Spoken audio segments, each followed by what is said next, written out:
All right, let's go ahead and get started. Today is Monday, November 6th, 2 p.m. section. This class is being recorded. First, here is the sign-in sheet. Make sure you sign the sign-in sheet before you leave. So,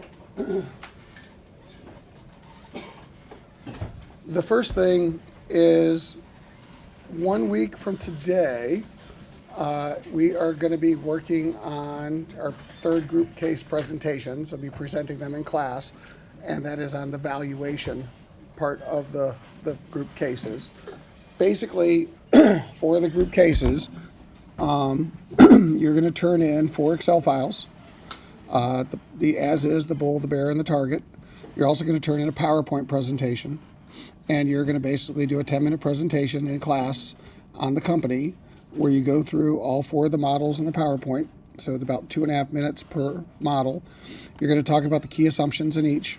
What I found in previous classes is they took a screenshot of the assumptions tab and a screenshot of the ratios tab and kind of talked about what changed across and why they changed it. And at the end, you're going to have a final target share price where you're going to do a buy, sell, hold opinion. Okay, so that's what you have to do next Monday. Okay, now this group case project is going to be slightly different than our last group case project in that for that I gave you the company and everybody did the same company. Okay, this is going to be slightly different. Today I'm going to give you an industry. Everybody's going to pick a different company within that industry, and that's going to be your valuation. Okay, so for your section, every section gets a different industry. You get apparel. Okay, so an apparel company. That could be a Nike, that could be an Under Armour, that could be a Lululemon, that could be a company like a PVH, that could be several apparel companies. But the point is, you can use Adidas, it doesn't have to be a US company, but apparel. So I'm going to give you a couple minutes to talk amongst yourselves with your team members, and then I'm going to ask each of the teams on a first-come, first-served basis to tell me which apparel company you want to value for your project next week. Okay?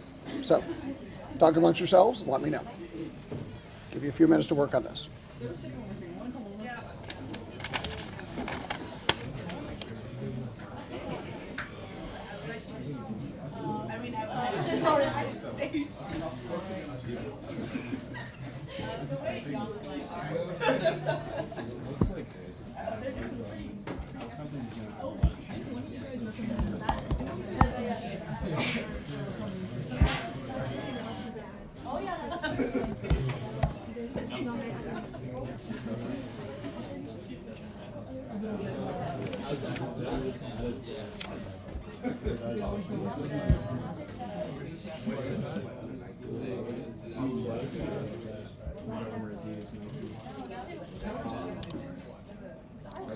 But here's a list of a few potential options. Skechers is up here, Adidas, Puma.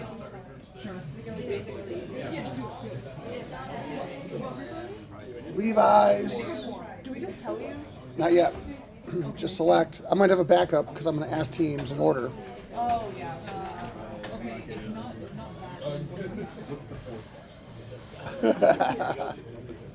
Like I said, there's some potential options up there. I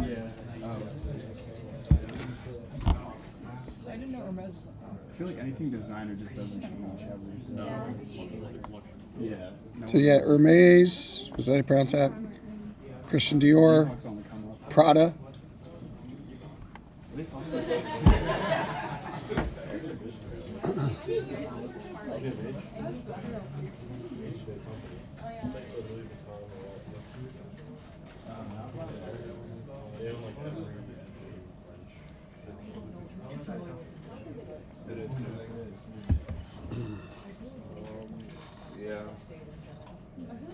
Yeah, we could.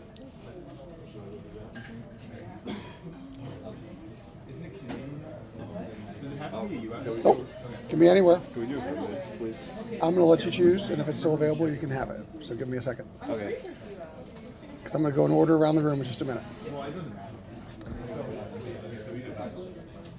Yeah, make sure you have a backup just in case.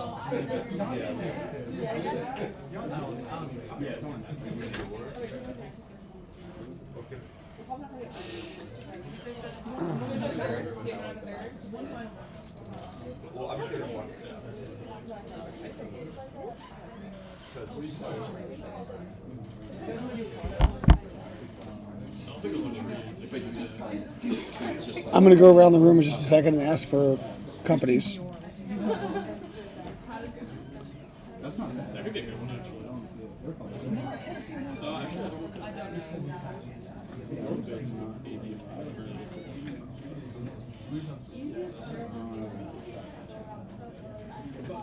All right, does everybody have a choice?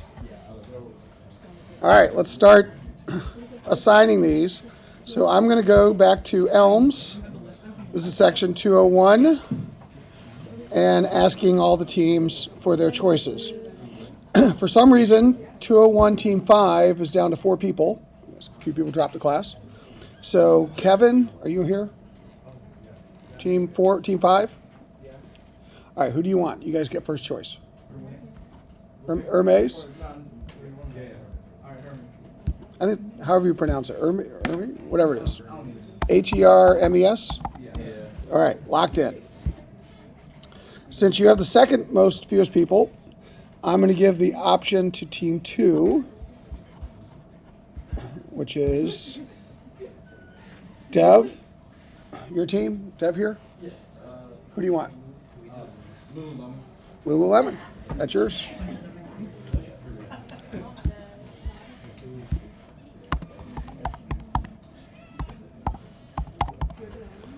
Great. All right.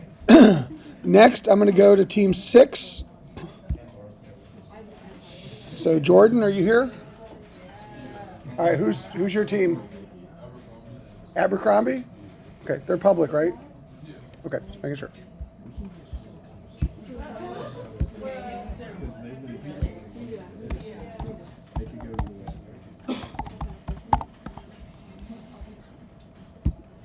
All right, Team 1. I'll let you go next.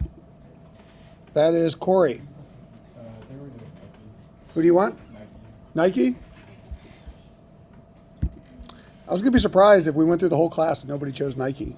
So it'll be good to hear about Nike. All right, Team 3. Dean, you here? Under Armour?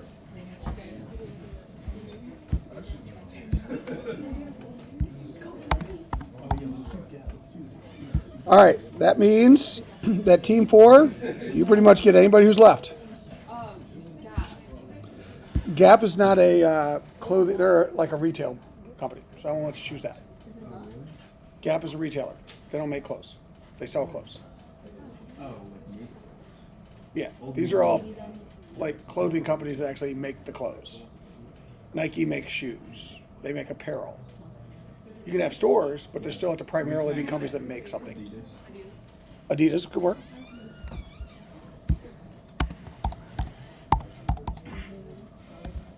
All right, so these are our companies. So for this section, we're going to do Nike, Lululemon, Under Armour, Adidas, Hermes, and Abercrombie.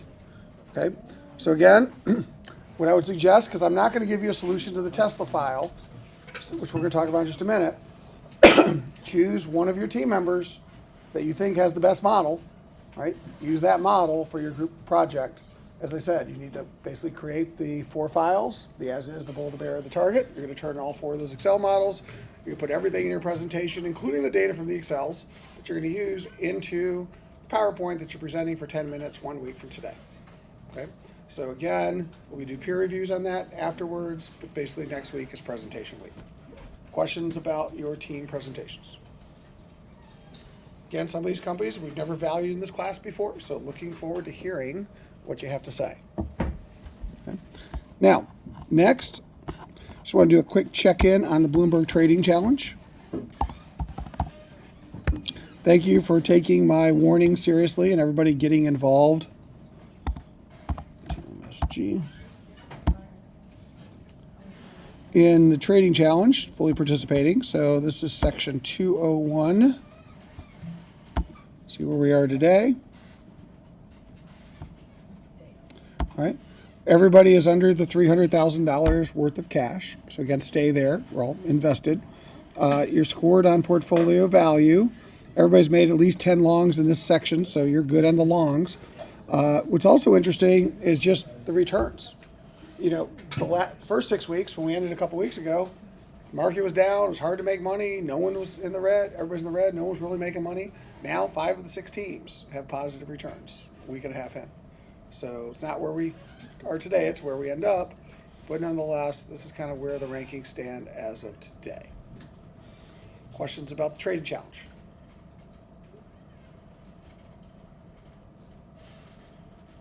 Okay, great. So let's talk Tesla.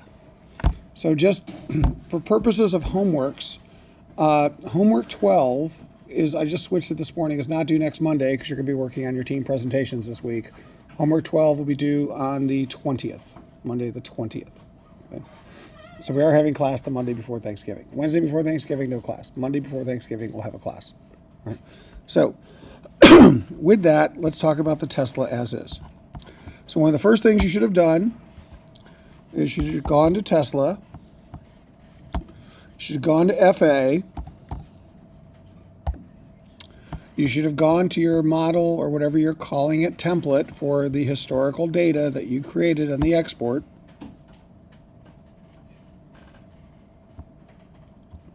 Custom first. Custom.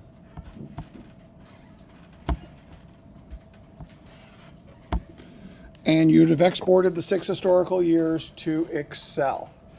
Very important. I think all of you finally figured this out, but you have to make sure that the Bloomberg add-in is loaded in Excel. Because if you export the data, the Bloomberg add-in is not loaded, it won't export. It'll die. Okay? So make sure that you log in to the computer with the Bloomberg with Excel add-in version of Excel on one of these here as well. But the point is, once you do that,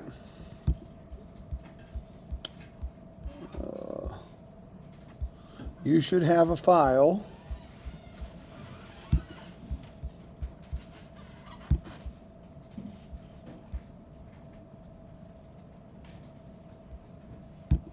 that looks like this. Should have change it, copy paste special values so that they're numbers. Got rid of the long dashes, replace those with zeros. And then once you did all that, you select this tab, worksheet. You go to your valuation model. In this case, I started with the Home Depot model, okay? And then basically select that first tab, copy, paste special values, all the data in. It now has the Tesla data, okay?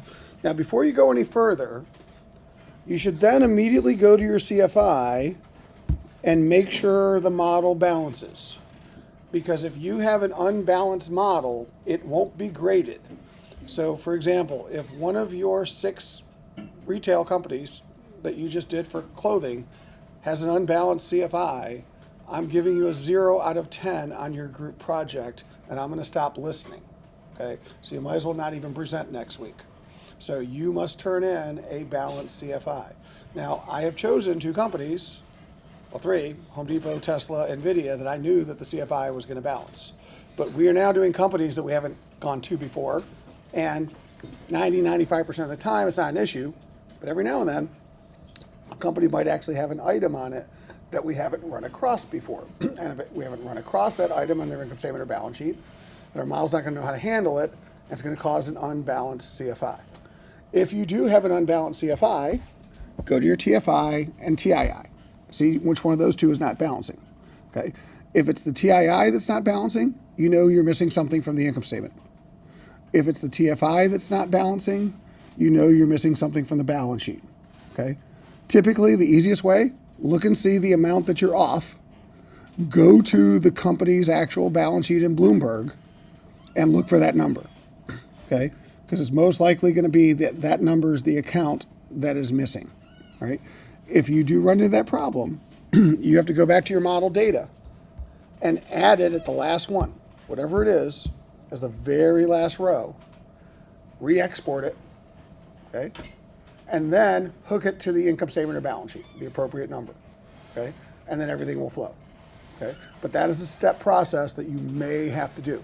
I warn you because in the last two sections, where they chose two different industries, one had airlines, the other had hotels, there were at least two companies that had this problem, okay? So it could come up. So I'm just warning you about that as we go through this process. All right, so we didn't have that problem with Tesla. So we go forward in our new as is for Tesla. 2022 is the last reported year. So assumptions changes to 2022. All right, we look up their WACC, take a screenshot. At the time, mine was 14.7 of my valuation. Type in the WACC. Okay. Go to the DES, take a screenshot, put in the share price at the time, 221.80, and the share count outstanding, 3178.9. Go to the EEO, put in the 5 years of revenue and EBITDA forecast from the consensus. The bottom of the EEO, put in the EV to revenue and EV to EBIT multiples for the second and third forward year. Okay. Then, as we continue our as is, we go to the ratios. Now, we haven't been changing the balance sheet ratios, so probably not an issue when we go company to company. And one way to look at that is look at that IC to sales line. Like the IC to sales in the last reported year is 27%, stays at 0.27. So I think I probably have a reasonable balance sheet productivity number going forward, so I probably don't need to change Tesla's balance sheet. But if we did need to change the balance sheet, we could change the ratios. Just remember, if you change the ratio for Tesla and you reuse the model, that's going to carry over into Adidas. Okay, so you might start seeing weird data from Adidas that you don't change it back. Okay. We get the tax rate. Tesla did not have the tax rate under guidance, GUID. So I downloaded the JP Morgan analyst report, which I think I actually have open. And here, tax rate in the JP Morgan report, 15% in the out years. I think reasonable to me is 15%. Then I needed to figure out the EBITDA. So we looked at the operating income in the perpetuity year, right here. And I know that the operating EBIT margin, somewhere between 11.5 and 13.6, depending on the perpetuity multiples. So I'm choosing to be closer to 13.6, so I made my EBITDA 18%, which gets me to 13.4. I think the 21% growth rate in 2028 is about what they've been doing the last 5 years, so I'm not going to change that final year. So my last thing is I solve for my G, and my G that I solve for that gets the share price to match is somewhere around 13%. So the 13.1% G, which that your number should look somewhere similar to that, that matched the share price. That was our as is. Questions about anything I just did? Were you able to successfully do it? Any challenges, problems for the as is? Because the whole point of the as is, it's not whether I agree with the share price. I saw that share price in the real world. It's what's the DCF that leads to the share price, and what are reasonable assumptions in that DCF that lead to that share price. That's what we just did. It's not whether we agree with it. That's the price. Price is the price. Okay? We're going to put our opinion into the target. Okay? It's not about our opinion when we do the as is. All right, now we're going to do our bull and our bear. Okay? Based on the as is. Right? But before we do the bull and the bear, I already noticed a few things about Tesla that concern me. And here's what I mean. I'm looking at this EEO number here. Last year they had revenue in the 80s. By 2027, revenue of $214 billion. That's almost tripling in size in the next 4 years. Okay, that's pretty aggressive growth. That EBITDA is going to grow almost $41 billion a year by 2027. Okay, so built into the current share price is pretty aggressive growth in sales, volume, and margins. Okay, so the point is, with that aggressive growth, EBITDA margins are going from 16 to 19. I also noticed the G is 13%. Now, the reason why the perpetuity growth rate, so I'm thinking like 50-year growth rate, not 5-year growth rate, the reason why that G is so high is because the model's trying to balance the 20% they're growing for the next 5 or 6 years with the fact that they're eventually going to be a mature company growing 2 or 3%. So it's picking a G somewhere in the middle that kind of balances that out. Okay? But here's the point. 13% G forever, that's a lot of growth. And I start worrying about the compounding effect and how big Tesla would be if I keep growing 13% a year. So, translation. I'm already, before I do my bull and my bear, in the back of my mind, thinking that my bull and bear are not going to be symmetrical. Like, to me, this price starts looking much closer to a bull scenario. And I'm probably going to have much less upside on the bull than potentially downside on the bear, because I almost think Tesla's kind of priced to perfection today, even before I start doing that. It's just a bias by just kind of looking at some of those numbers, right? So that's the first thing I just want to set in mind. Second, I want to talk about risk for a second, okay? You guys are all finance majors, and you essentially know this, so this should be a review, but risk is not loss.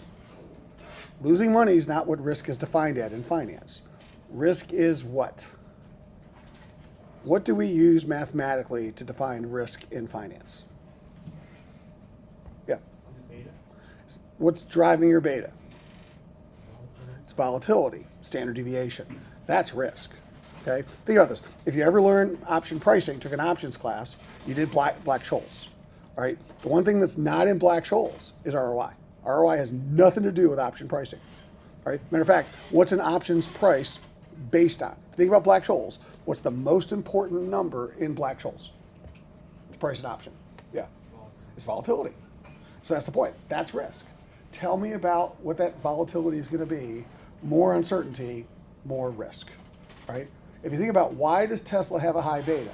Why is Tesla's cost of capital almost 14%? Is it 14? What did I say? 14.7 time I did this? I want to show you something. This is Bloomberg. This is Tesla. I'm going to go back to the EEO screenshot, which you did. All right. On an annual basis, make sure you don't have quarterly by mistake. On an annual basis, Tesla's revenue forecast for 2026, 176 billion. Okay, that's the number I put into my as is. Okay, but I want you to understand where that number comes from again. Okay, so the way the $176 billion forecast comes into play, called the consensus estimate, is this is a wisdom of the crowd average. So all those sell-siders, okay, the analysts, they're covering Tesla, upload their spreadsheets to Bloomberg. And they all have a forecast for 2026 revenue. Bloomberg averages all the guesses. The average guess of the sell-siders is the consensus. So that number is the average of all the guesses. Okay? Now, if you hover over the pop-up box, it's a little instructive. Okay? The pop-up box says the way that Bloomberg calculated 176 is 20 sell-side analysts had uploaded guesses for Tesla, for revenue for 2026, as one example. They only used 18 when they averaged it because Bloomberg decided 2 were mathematical outliers. So they excluded the outliers and averaged the other 18. Okay? The average guess was 176.3 billion. Okay? But I want you to see this range. The lowest guess of the professionals for revenue in 2026, 129.8 billion. The highest guess, 245.2 billion. From the bottom to the top, I kept asking the earlier classes, is that a Drake song? Does you say from the bottom to the top? Anyways, you guys listen to this music. I just remember hearing it on the radio. From the bottom to the top is a $115 billion range. If you wonder why Tesla is so friggin' bouncy, it's because there's an argument every day about what that revenue is going to be. And we're talking 3 years out by professionals. No one knows. It just knows a lot. But here's the other thing. I'm going to hover this over EBITDA. The average EBITDA guess today is 34.96 billion. But the range, the lowest guess, 2.2 billion. The highest guess, 63 billion. Think about that sensitivity in a DCF valuation. And that's the point. You're going to get a pretty big range for Tesla because that's the point. The analysts can't agree, and there's just a lot of uncertainty. That's why it has a high beta. right? There's a lot of volatility here because there's just so much uncertainty. Now, going a step further, that's going to inform my bull and my bear, okay?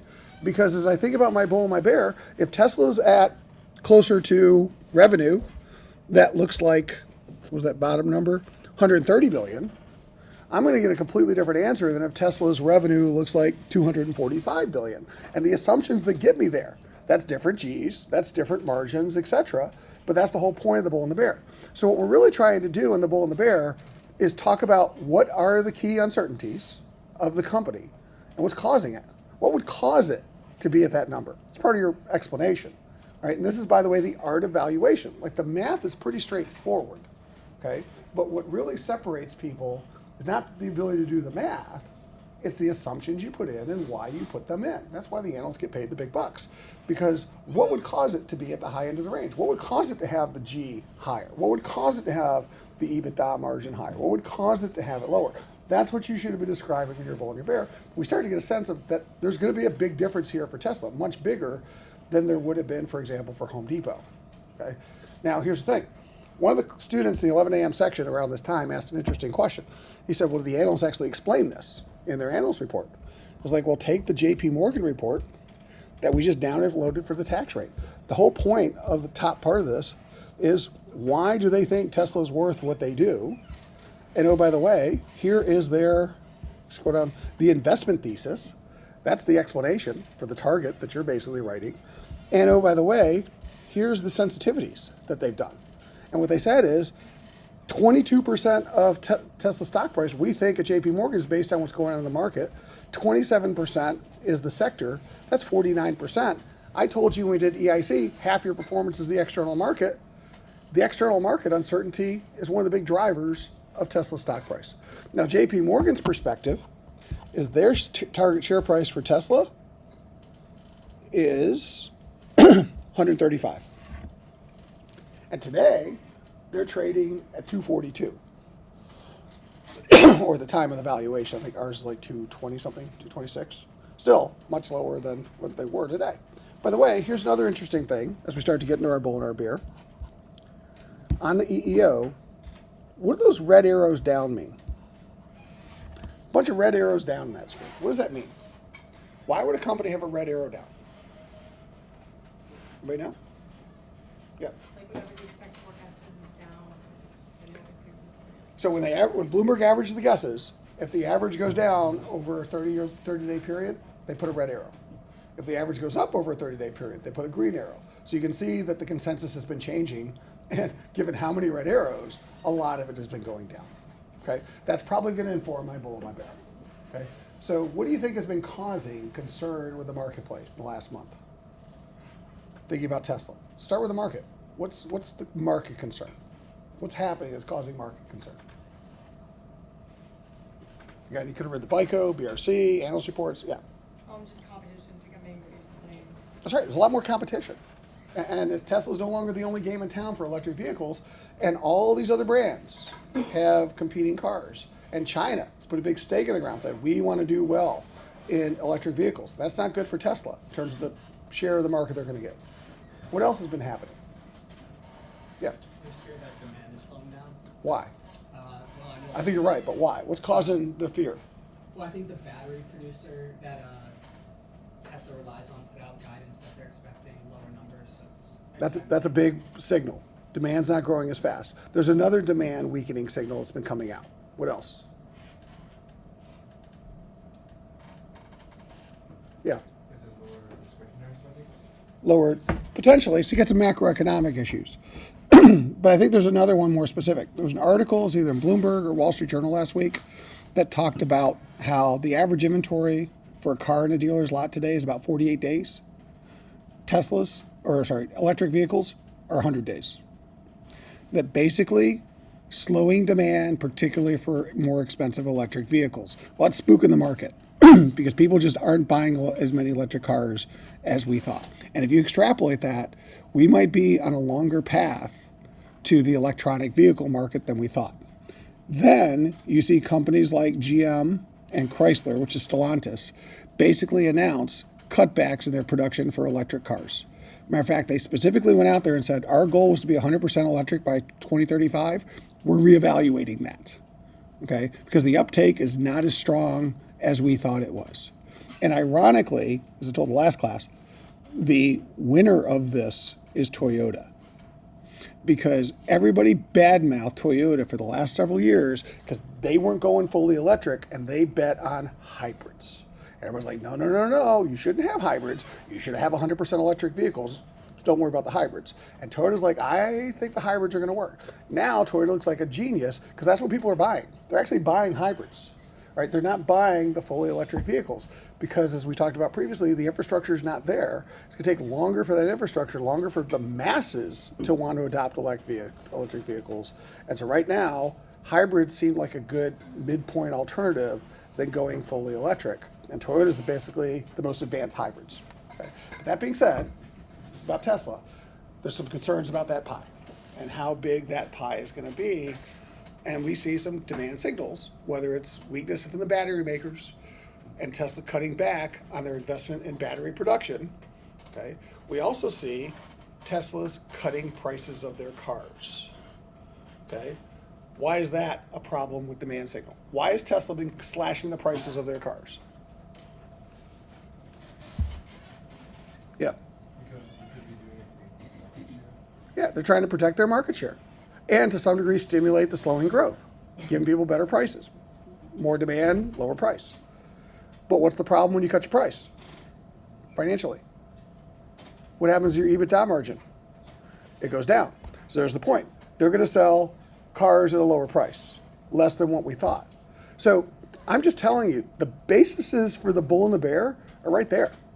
Like, this is what's going to cause the bull or the bear. Right? Where you think they're going to drive on price, volume, margin, and to some degree growth, that's what's going to basically drive whether Tesla is going to be valued near the high end of the range or the low end of the range. Right? And by the way, even if you look at Wall Street today, not saying that this should guide your final answer, but here's just the ANR for Tesla. Right now, of the buy, sell, holds, they have 9 sells. And by the way, one of their cells is JP Morgan, right? So that's the point. They're absorbing all this data and they're like, I think Tesla's overvalued. And by the way, it doesn't mean that Tesla's not going to grow. It doesn't mean they're not going to be profitable. It's just not as fast, not as much. And that's the fight. That's why Tesla is such a bouncy stock. Does everybody see that? But those are some of the issues. So again, when we talk about your bull and a bear, these are some of the things that should be coming up. Questions about any of that? Hopefully these did come up in your bulls and your bears. So now let's talk about how we would translate. So start with your as is for any company. File, save as. I'm going to take my as is and I'm going to call this my bull. I'll do my bull first. This is section 201. All right, so with my Tesla bull, first thing jumps out at me is what I said earlier. That G of 13% seems pretty aggressive. Like, if we're in a much longer path to electronic vehicles, and Tesla has a much more competitive path for electronic vehicles, and as a result, their growth starts to slow, they're not going to maintain this growth into perpetuity. Okay, and they're probably going to, I already thought it was high, and I think it could actually get a little bit more tough. So I'm not going to cut it to like 5%, but what if instead of 13%, I'm at 12%? Just 1% less a year. Because again, we're talking about compounding into the future, right? Then, on my ratios, for reasons that we just talked about, I also worry about this EBITDA margin in perpetuity. Now, 18% is lower than the 19 in 2027.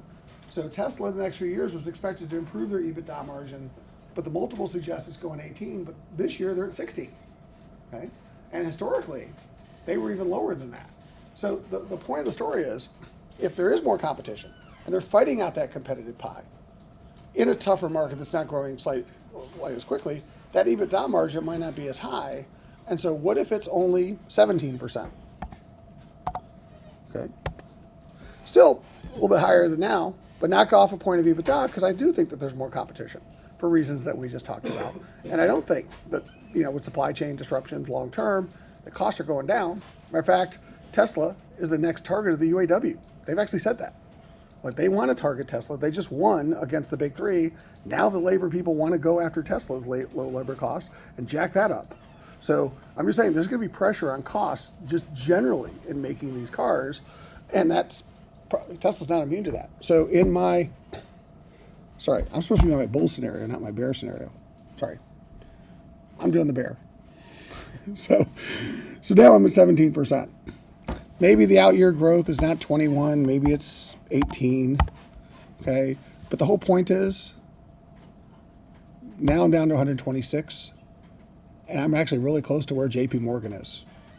So actually, file, save as, I said bull, but that actually was my bear. So that's my bear. That's what I changed. That's why I changed it. Questions? Again, hopefully you came up with some more things. Now, I'm then going to go back to my as is.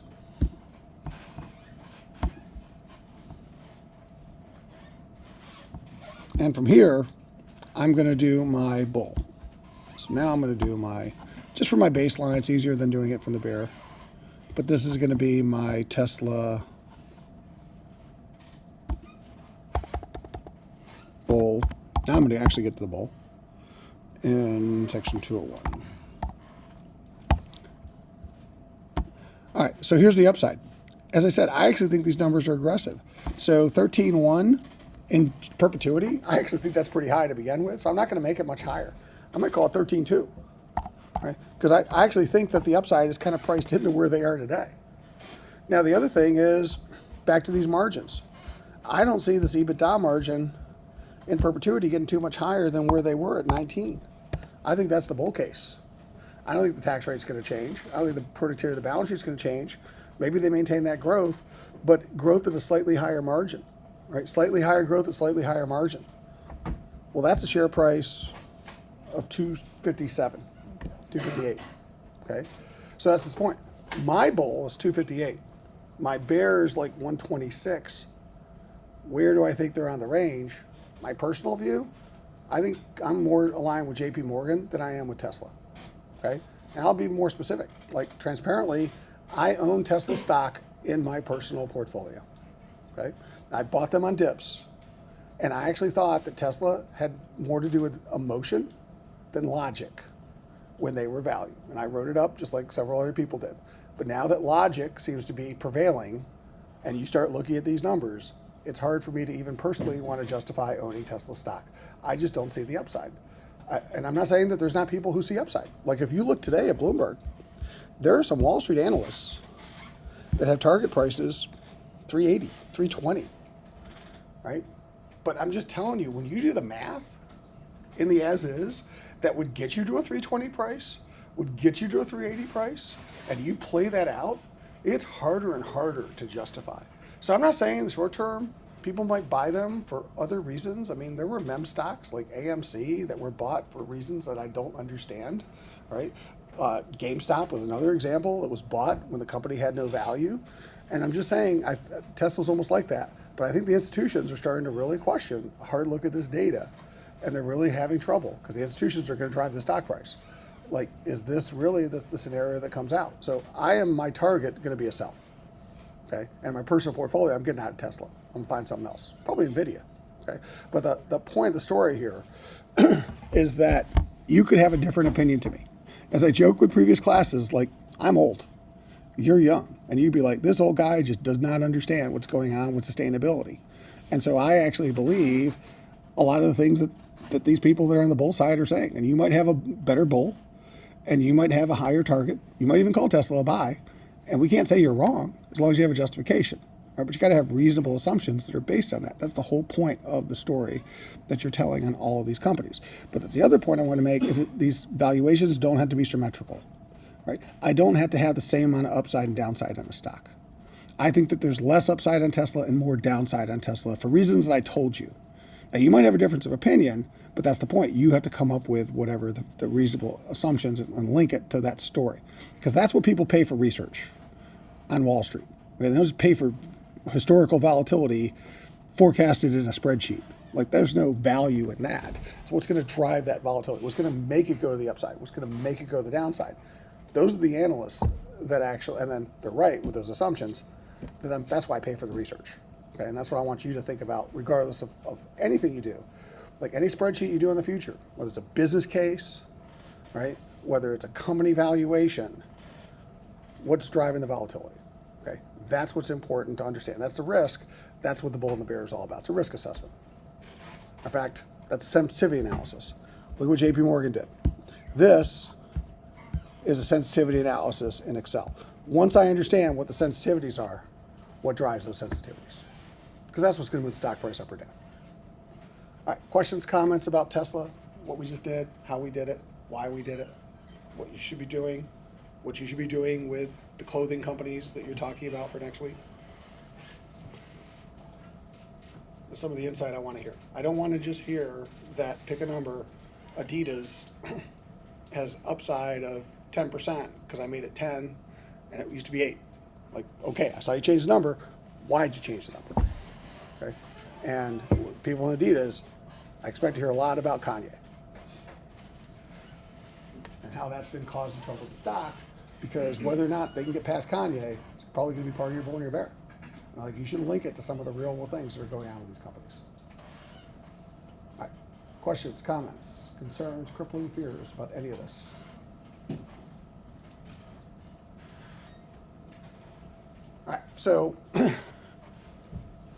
I want to do one more company here today in class. It's not for a grade. We're just going to do an as is. The company's BMW.